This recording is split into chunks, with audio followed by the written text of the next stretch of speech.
টাকা উপার্জন করা কষ্টের, কিন্তু সেই টাকাকে সঠিকভাবে রাখা তার থেকেও বড় শিল্প। মূল্যবৃদ্ধির বাজারে আপনার জমানো টাকা কি রয়েছে সেভিংস অ্যাকাউন্টে?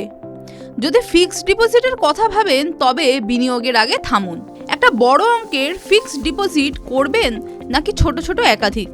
আর এখানেই লুকিয়ে রয়েছে আপনার অর্থনৈতিক বুদ্ধির মাহাত্ম্য।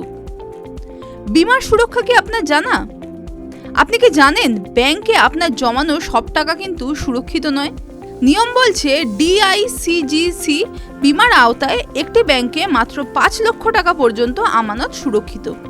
অর্থাৎ আপনি যদি 7 লক্ষ টাকা একটি অ্যাকাউন্টেই রাখেন তবে বিপদে পড়লে 2 লক্ষ টাকার কিন্তু কোনো গ্যারান্টি নেই। আর সেই কারণেই বিশেষজ্ঞরা বলছেন টাকা ভাগ করে আলাদা ব্যাংকে রাখা অনেক বেশি নিরাপদ।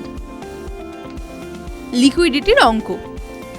আপনার যদি হঠাৎ কোনো কারণে 50,000 টাকার প্রয়োজন পড়ে, আপনি যদি একটি বড় অঙ্কের ফিক্সড ডিপোজিট করেন তাহলে আপনাকে গোটা ডিপোজিটই ভাঙতে হবে, আর একই সঙ্গে গুনতে হবে মোটা অঙ্কের জরিমানা। সেই কারণেই ফিক্সড ডিপোজিট ছোট অঙ্কের করা ভালো। আপনি যদি 1 লক্ষ টাকা 7টি ফিক্সড ডিপোজিট করে থাকেন তবে আপনি শুধু একটিই ভাঙবেন, বাকি 6 লক্ষ টাকার ওপর আপনি সুদ পেতেই থাকবেন। সুদের বাজারের সুযোগ। বাজারে হাওয়া সবসময় এক থাকে না। আজ সুদের হার 7%, কাল তা বেড়ে 8% হতে পারে।